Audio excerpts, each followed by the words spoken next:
Bienvenue dans notre maison d'édition, l'IA. Découvrez gratuitement des livres audio en français.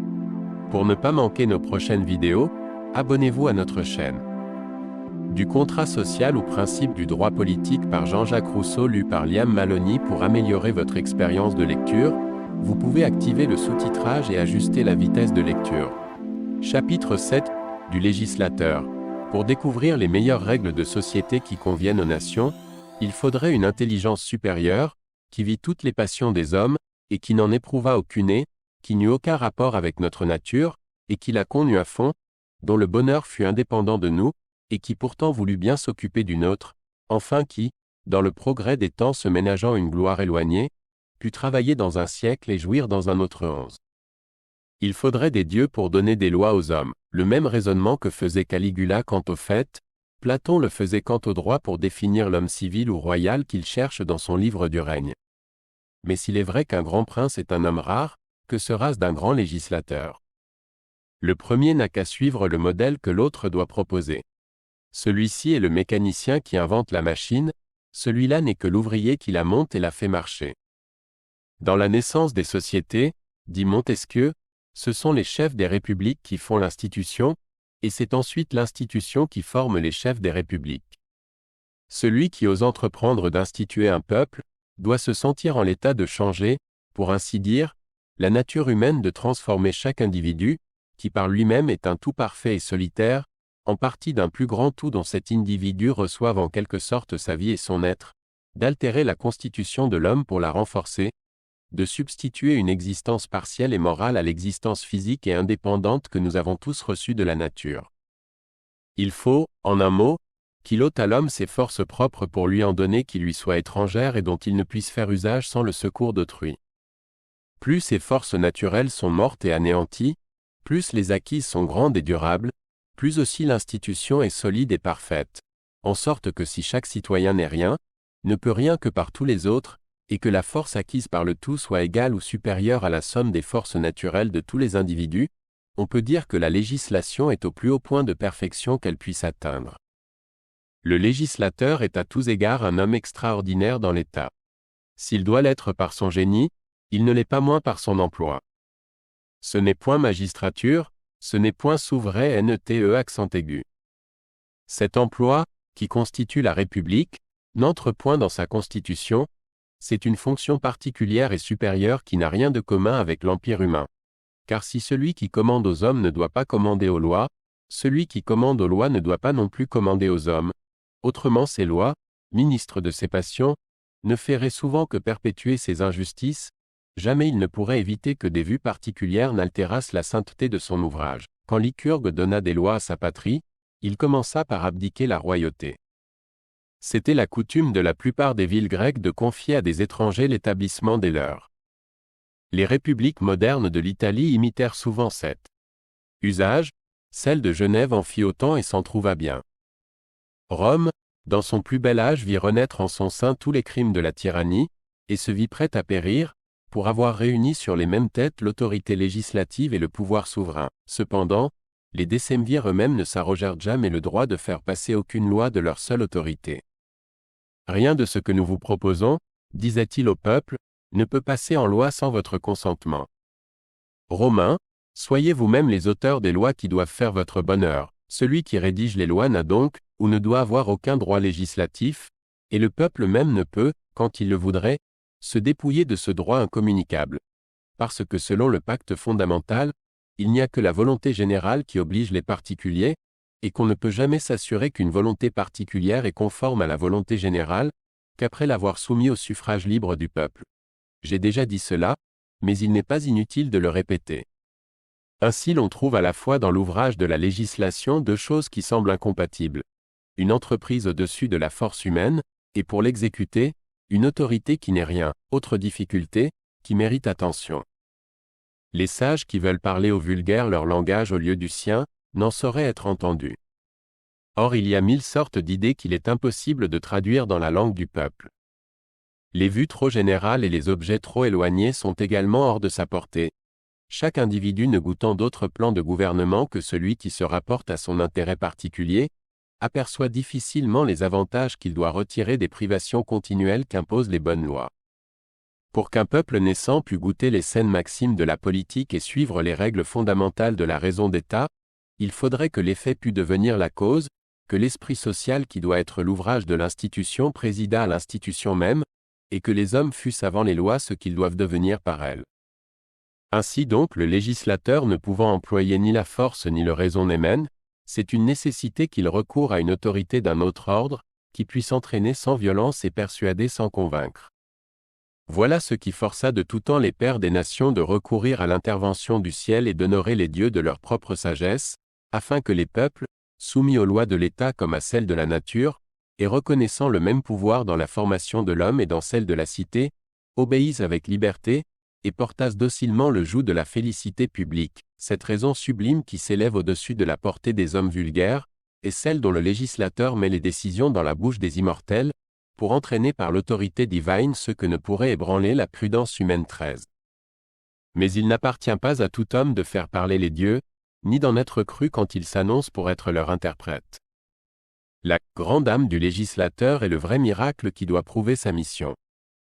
Tout homme peut graver des tables de pierre, ou acheter un oracle, ou feindre un secret commerce avec quelque divinité accent aigu, ou dresser un oiseau pour lui parler à l'oreille, ou trouver d'autres moyens grossiers d'en imposer au peuple. Celui qui ne saura que cela pourra même assembler par hasard une troupe d'insensés, mais il ne fondera jamais un empire, et son extravagant ouvrage périra bientôt avec lui. De vains prestiges forment un lien passager, il n'y a que la sagesse qui le rende durable. La loi judaïque toujours subsistante, celle de l'enfant d'Ismaël qui depuis 10 siècles régit la moitié du monde, annonce encore aujourd'hui les grands hommes qui les ont dictés. Et tandis que l'orgueilleuse philosophie ou l'aveugle esprit de parti ne voit en eux que d'heureux imposteurs, le vrai politique admire dans leurs institutions ce grand et puissant génie qui préside aux établissements durables. Il ne faut pas, de tout ceci conclure avec Warburton que la politique et la religion est parmi nous un objet commun, mais que dans l'origine des nations l'une sert d'instrument à l'autre. Chapitre 8 du peuple. Comme avant d'élever un grand édifice, l'architecte observe et son le seul pouvoir et se tenir par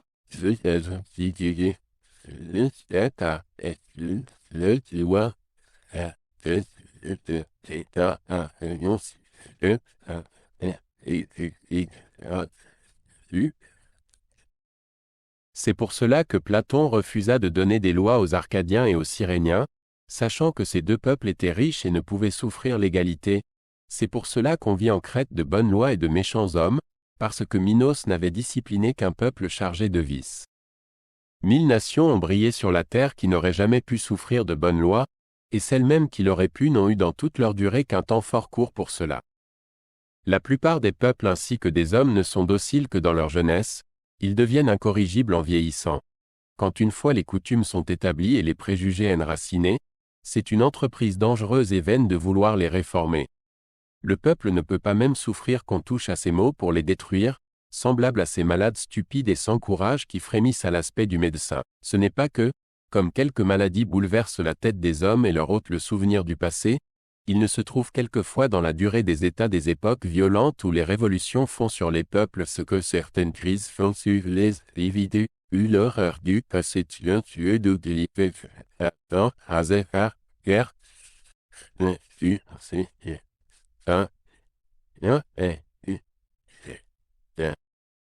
sortant des bras de la mort.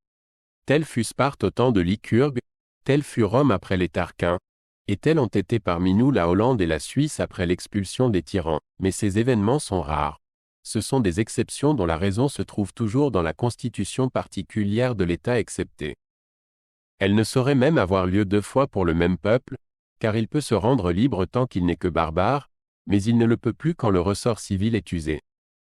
Alors les troubles peuvent le détruire sans que les révolutions puissent le rétablir, et sitôt que ses fers sont brisés, il tombe épars et n'existe plus. Il lui faut désormais un maître et non pas un libérateur. Peuple libre, souvenez-vous de cette maxime. On peut acquérir la liberté, mais on ne la recouvre jamais. La jeunesse n'est pas l'enfance. Il est pour les nations comme pour les hommes un temps de jeunesse, ou si l'on veut de maturité qu'il faut attendre avant de les soumettre à des lois. Mais la maturité d'un peuple n'est pas toujours facile à connaître, et si on la prévient, l'ouvrage est manqué. Tel peuple est disciplinable en naissant, tel autre ne l'est pas au bout de 10 siècles. Les Russes ne seront jamais vraiment policés, parce qu'ils l'ont été trop tôt. Pierre avait le génie imitatif. Il n'avait pas le vrai génie, celui qui crée et fait tout de rien. Quelques-unes des choses qu'il fit étaient bien, la plupart étaient déplacées accent aigu ES. Il a vu que son peuple était barbare, il n'a point vu qu'il n'était pas mûr pour la police. Il a voulu civiliser quand il ne fallait que la guérir. Il a d'abord voulu faire des Allemands, des Anglais, quand il fallait commencer par faire des Russes. Il a empêché ses sujets de devenir jamais ce qu'ils pourraient être, en leur persuadant qu'ils étaient ce qu'ils ne sont pas. C'est ainsi qu'un précepteur français forme son élève pour briller au moment de son enfance, et puis n'être jamais rien. L'Empire de Russie voudra subjuguer l'Europe et sera subjugué lui-même. Les Tartares, ses sujets ou ses voisins deviendront ses maîtres, les nôtres. Cette révolution me paraît infaillible. Tous les rois de l'Europe travaillent de concert à l'accélérer. Chapitre 9, suite. Comme la nature a donné des termes à la stature d'un homme bien conformé, passé lesquels elle ne fait plus que des géants ou des nains, il y a de même, eu égard à la meilleure constitution d'un État, des bornes à l'étendue qu'il peut avoir, afin qu'il ne soit ni trop grand pour pouvoir être bien gouverné, ni trop petit pour pouvoir se maintenir par lui-même. Il y a dans tout corps politique un maximum de force qu'il ne saurait passer, et duquel souvent il s'éloigne à force de s'agrandir. Plus le lien social s'étend, plus il se relâche, et, en général, un petit État est proportionnellement plus fort qu'un grand. 1000 raisons démontrent cette maxime. Premièrement, l'administration devient plus pénible dans les grandes distances, comme un poids devient plus lourd au bout d'un plus grand levier. Elle devient aussi plus onéreuse à mesure que les degrés se multiplient. Car chaque ville a d'abord la sienne que le peuple paye, chaque district la sienne encore payée par le peuple, ensuite chaque province, puis les grands gouvernements, les satrapies, les vice-royautés qu'il faut toujours payer plus cher à mesure qu'on monte, et toujours aux dépens du malheureux peuple. Enfin vient l'administration suprême qui écrase tout. Tant de surcharges épuisent continuellement les sujets.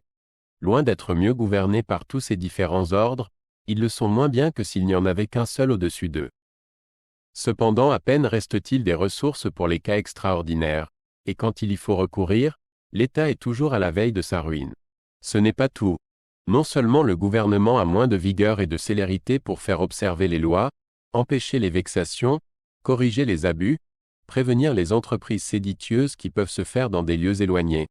Mais le peuple a moins d'affection pour ses chefs qu'il ne voit jamais, pour la patrie qui est à ses yeux comme le monde, et pour ses concitoyens dont la plupart lui sont étrangers. Les mêmes lois ne peuvent convenir à tant de provinces diverses qui ont des mœurs différentes, qui vivent sous des climats opposés et qui ne peuvent souffrir la même forme de gouvernement.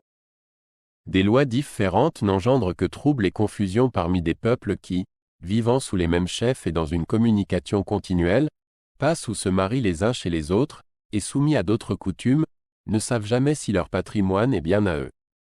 Les talents sont enfouis, les vertus ignorées, les vices impunis, dans cette multitude d'hommes inconnus les uns aux autres, que le siège de l'administration suprême rassemble dans un même lieu. Les chefs accablés d'affaires ne voient rien par eux-mêmes, des commis gouvernent l'État. Enfin les mesures qu'il faut prendre pour maintenir l'autorité générale, à laquelle tant d'officiers éloignés veulent se soustraire ou en imposer, absorbent tous les soins publics, il n'en reste plus pour le bonheur du peuple, à peine en reste-t-il pour sa défense au besoin, et c'est ainsi qu'un corps trop grand pour sa constitution, s'affaisse et périt écrasé sous son propre poids. D'un autre côté, l'État doit se donner une certaine base pour avoir de la solidité, pour résister aux secousses qu'il ne manquera pas d'éprouver et aux efforts qu'il sera contraint de faire pour se soutenir. Car tous les peuples ont une espèce de force centrifuge, par laquelle ils agissent continuellement contre les autres tendent à se rendir aux dépens de leurs femmes. Ainsi les faibles risquent d'être bientôt engloutis, et nul ne peut guère se conserver qu'en se mettant avec tous dans une espèce d'équilibre, qui rende la compression partout à peu près égale. On voit par là qu'il y a des raisons de s'étendre et des raisons de se resserrer, et ce n'est pas le moindre talent du politique de trouver, entre les unes et les autres, la proportion la plus avantageuse à la conservation de l'État. On peut dire en général que les premières, n'étant qu'extérieures et relatives, DOI vont être subordonnées aux autres, qui sont internes et absolus. Une saine et forte constitution est la première chose qu'il faut rechercher, et l'on doit plus compter sur la vigueur qui naît d'un bon gouvernement, que sur les ressources que fournit un grand territoire. Au reste, on a vu des États tellement constitués, que la nécessité des conquêtes entrait dans leur constitution même, et que pour se maintenir, ils étaient forcés de s'agrandir sans cesse. Peut-être se félicitaient-ils beaucoup de cette heureuse nécessité, qui leur montrait pourtant, avec le terme de leur grandeur, l'inévitable moment de leur chute. Chapitre 10. Suite. On peut mesurer un corps politique de deux manières. Savoir par l'étendue du territoire, et par le nombre du peuple, et il y a, entre l'une et l'autre de ces mesures, un rapport convenable pour donner à l'État sa véritable grandeur. Ce sont les hommes qui font l'État, et c'est le terrain qui nourrit les hommes. Ce rapport est donc que la terre suffise à l'entretien de ses habitants, et qu'il y ait autant d'habitants que la terre en peut nourrir. C'est dans cette proportion que se trouve le maximum de force d'un nombre donné de peuples. Car s'il y a du terrain de trop, la garde en est onéreuse, la culture insuffisante, le produit superflu. C'est la cause prochaine des guerres défensives. S'il n'y en a pas assez, l'État se trouve pour le supplément à la discrétion de ses voisins. C'est la cause prochaine des guerres offensives. Tout peuple qui n'a par sa position que l'alternative entre le commerce ou la guerre, est faible en lui-même, il dépend de ses voisins, il dépend des événements. Il n'a jamais qu'une existence incertaine et courte. Il subjugue et change de situation, ou il est subjugué et n'est rien.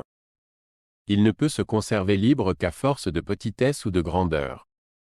On ne peut donner en calcul un rapport fixe entre l'étendue de terre et le nombre d'hommes qui se suffisent l'un à l'autre, tant à cause des différences qui se trouvent dans les qualités du terrain, dans ses degrés de fertilité, dans la nature de ses productions, dans l'influence des climats, que de celles qu'on remarque dans les tempéraments des hommes qui les habitent, dont les uns consomment peu dans un pays fertile, les autres beaucoup sur un sol ingrat.